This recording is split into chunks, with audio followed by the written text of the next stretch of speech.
Mr. Speaker, we don't need another drama performance, because at the end of the day, when theatrics collides with mathematics, the math always wins. And after 8 years of this Prime Minister, the Canadians have a stock of combined debt that is bigger than our entire GDP. In fact, we are the most indebted families of any country in the G7. The IMF says that Canada is the #1 at-risk country for mass mortgage defaults. Will he reverse his inflationary and high interest rate policies before people go broke? Honourable Prime Minister. Mr. Speaker, I've answered this question a few times, but the Leader of the Opposition continues to ask it because he refuses to go outside and see what is actually happening in Canada. Forest fires are raging. It's the worst year on record for forest fires already, but the fact is they are going to get worse in the coming years because climate change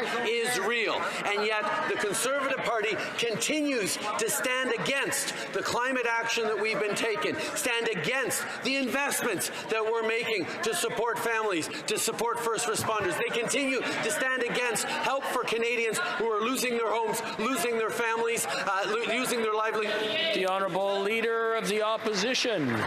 Has he really sunk into the low of exploiting these fires for political gain to distract from his inflationary and high interest rate policies? Is that what it's come to? That he's so ashamed of his economic policy and record? I'm going to have to interrupt this because I'm getting noise from both sides. I know you can handle it. You do that well. But what I need to have is I want to hear what's being said, and I'm sure both sides want to hear what's being said. I'm going to ask him to start from the top, please. Mr. Speaker, this Prime Minister has just lowered himself to the worst steps to try and distract from his disastrous economic record. He's now using the forest fires to change the channel. This is even lower than I would have expected from him. Mr. Speaker, Canadians are going to sit down tonight to discuss how they're going to move into a small apartment because they're going to have to give up their homes after his inflationary policies have driven up interest rates on Canadian mortgage holders who have record debt. Will the Prime Minister keep the promise he made 6 months ago to balance the budget and bring down inflation and interest rates before folks go broke? Yes. The Right Honourable Prime Minister. Mr. Speaker, I've answered that question a dozen times, and for the Leader of the Opposition to consider that the forest fires that are taking people from their communities and destroying their homes are a mere distraction and not top of mind for people from coast to coast to coast is shameful. But the fact of the matter is he doesn't have anything to say about that because he refuses to put forward any real plan to fight against climate change, and he does nothing but fight against our plan to fight climate change. If he has a better plan, let him say it, because we've been waiting a long time for it. But he has no plan to fight climate change. He still questions whether it exists while Canada is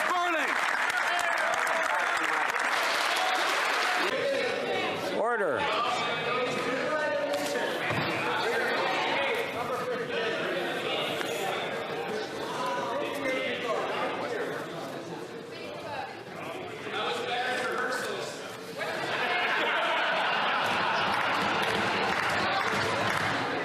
Okay, can we continue? Order. Order. So, Mr. Speaker, the Prime Minister has caused the mortgage crisis we now face. Back in 2021, 2022, he flooded the economy with cheap and excessive cash. That went into the mortgage system. It bid up the price of housing. House prices had doubled under his leadership. Then Canadians were forced to take on massive, in some cases, $1 million mortgages in order to buy a home. He promised them rates would be low for long, but then his deficits juiced inflation, which pushed up interest rates. And now over the next 3 years, many of those same families will face 40% increases in their mortgage payments. How is he going to save their homes now that he put them in peril? Right Honourable Prime Minister.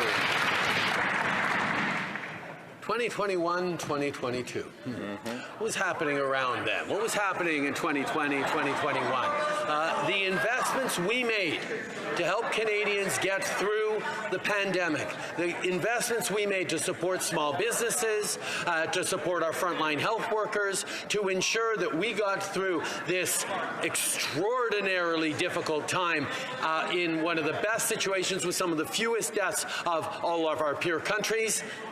and the Conservative Party continues to say they would have done far different. They would have allowed people to be more vulnerable. They wouldn't have been there to support Canadians. Honourable Leader of the Opposition.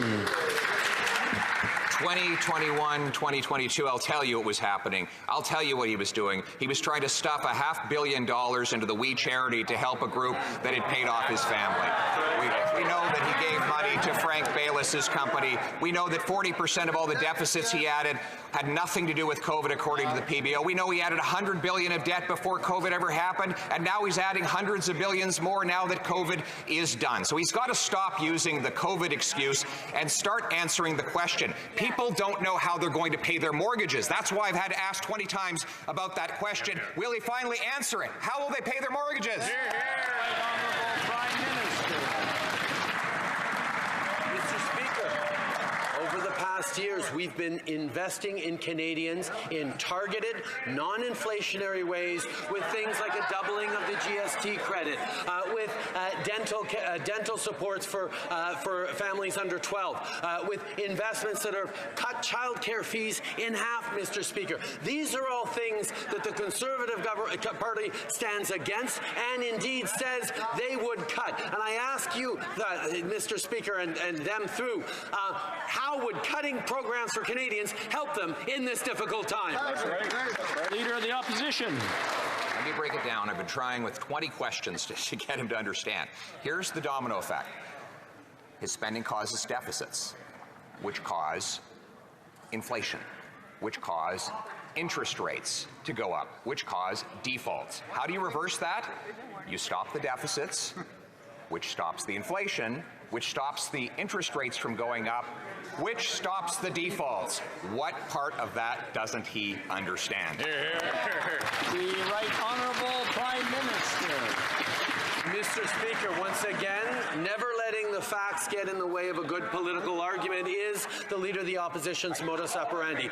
He says if we were to raise childcare fees in Canada instead of cutting them in half, if we were to not deliver dental care for young kids across this country, then suddenly inflation, which is impacting the world all over, would suddenly drop.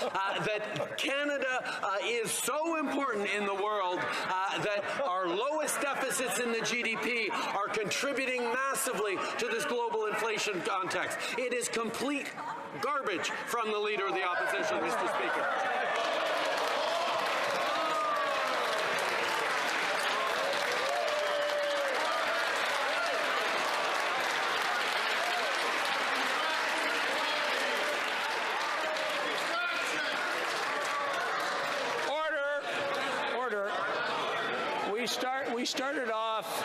We started off fairly well, but it's deteriorating here. I just want to, I want to remind, order.